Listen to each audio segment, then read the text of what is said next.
bringing you info at the speed of now. What's today's instant insight?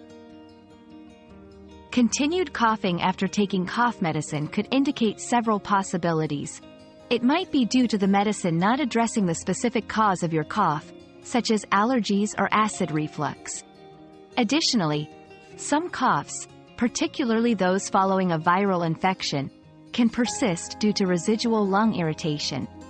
If your cough persists or worsens, it's important to consult a healthcare professional for a proper diagnosis and treatment plan. Our quest for knowledge never ends. Thanks for being part of today's discovery.